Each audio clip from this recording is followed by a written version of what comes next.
భూములు సేకరించారు. ఆ భూముల్లో సుమారుగా 1800 ఎకరాలలో రాజీపేట, బుచ్చిరాజపేట, బోయపాడు, చందనాడ పరిసర ప్రాంతంలో ప్రజల ప్రాణాలకి హాని కలిగించేటటువంటి విదేశాల్లో నిషేధించినటువంటి బల్క్ డ్రగ్స్ కంపెనీలు ఏర్పాటు చేయడం కోసం సన్నాహాలు చేస్తా ఉన్నారు. అందులో భాగంగా ఈ నెల 8వ తేదీ అనగా బుధవారం నాడు స్వయానా దేశ ప్రధానమంత్రి నరేంద్ర మోడీ గారిని విశాఖపట్నం తీసుకొచ్చి విశాఖపట్నం నుంచే నక్కపల్లిలో ఏర్పాటు చేయబోయే బల్క్ డ్రగ్స్ కంపెనీల ఏర్పాటుకు వర్చువల్ గా ఇనాగ్రేషన్ చేస్తామని చెప్పి దానికి సంబంధించినటువంటి ఏర్పాట్లన్నీ కూడా చేస్తా ఉన్నారు. ఈ ఏర్పాట్లని ఇక్కడ మేమంతా తీవ్రంగా ఖండిస్తున్నాం.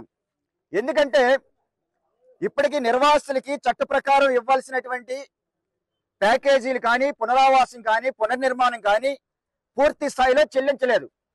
ఇవాళ రైతులు సాగులో ఉన్నారు, భూములకి నష్టపరిహారం చెల్లించలేదు.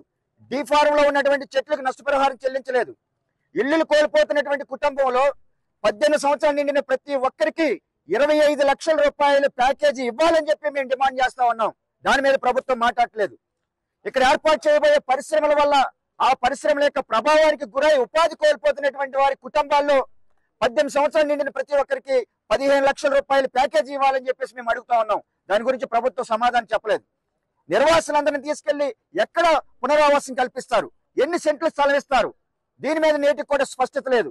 ఇవేమి కూడా చేయకుండా ప్రభుత్వం వాళ్ళు అనుకున్నట్టుగా చేసుకుంటూ ముందుకెళ్తా ఉన్నారు. ఇది చట్ట ఉల్లంఘన. 2013 భూసేకరణ చట్టం చాలా స్పష్టంగా చెప్పింది. భారతదేశ అత్యున్నత న్యాయస్థానం సుప్రీంకోర్టు చాలా స్పష్టంగా చెప్పింది.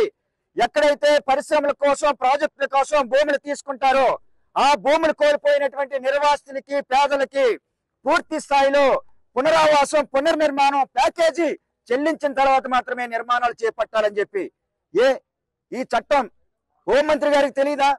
ఈ చట్టం జిల్లా కలెక్టర్ గారికి తెలియదా? ఈ చట్టం నర్సీపట్నం ఆర్డీఓ గారికి తెలియదా? తెలుసు.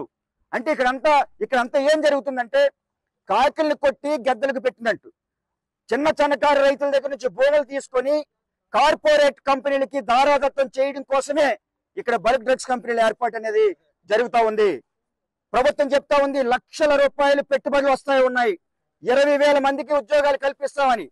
లక్షల రూపాయలు పెట్టుబడి ఎవరి ప్రయోజనాల కోసం? 20,000 మంది ఉద్యోగాలు ఎవరికి ఇస్తారు? స్థానికేతలకు ఇస్తారు. ఇక్కడ రాజీపేట, బుచ్చిరాజపేట, చందనాడ, తమ్మయ్యపేట, తుమ్మలపేట, పాటి మీద, మూలపర్ర, డియ్యలపురం ఈ గ్రామాల్లోనే సుమారుగా 35,000 మంది నివసిస్తూ ఉన్నారు. అవగాహన కూడా ఉంది. మేడం గారు తెలియకుండా ఆ రోజు భూసేకరణ జరగలేదు.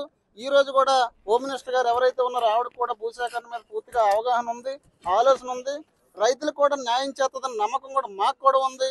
అయితే ఇప్పుడు ఇక్కడ ఏంటంటే నక్కపల్లి మండలంలో బల్క్ డ్రగ్ అని చెప్పేసి లేదా స్టీల్ ప్లాంట్ అని చెప్పేసి ఏదో చెప్తున్నారు.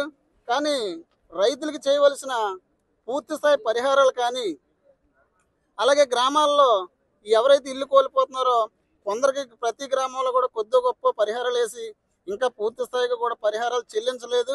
తమ్మిపేట అవ్వచ్చు, బోయపాడు అవ్వచ్చు, లేదంటే మూలపర గ్రామం అవ్వచ్చు. మూలపర వరకు పోల్చుకుంటే అక్కడ గ్రామ కంటూ రస్తా అని చెప్పేసి 2 నెంబర్లో గ్రామం ఏర్పాటు ఉంది. వాళ్ళకైతే ఇప్పుడు కూడా మరి ఇళ్ళకు కూడా పరిహారం వేయలేదు. అయితే ఈ మధ్య సర్వేలు జరిగాయి, కానీ ఆ సర్వే లిస్టులు కూడా ఇంకా గ్రామ స్థాయి వరకు రాలేదు. వీళ్ళకి R&R ప్యాకేజీ కూడా మరి ఇక్కడ భూములు కోల్పోయినప్పుడు రైతుకి భూమి డబ్బులు ఎంత అవసరమో ప్రధానమంత్రి గారు వర్చువల్ ప్రోగ్రామ్ కూడా అడ్డుకోవడానికి నిర్ణయం తీసుకున్నాం, అడ్డుకుంటాం. రైతులకి ఆ రోజు కూటమి నాయకులు చేసిన వాగ్దానం మేరకు వాళ్ళ నష్టపరిహారం చెల్లించి వాళ్ళు శంకుస్థాపన చేసుకుంటే మాకు అభ్యంతరం లేదు. ఈ నష్టపరిహారం చెల్లించకుండా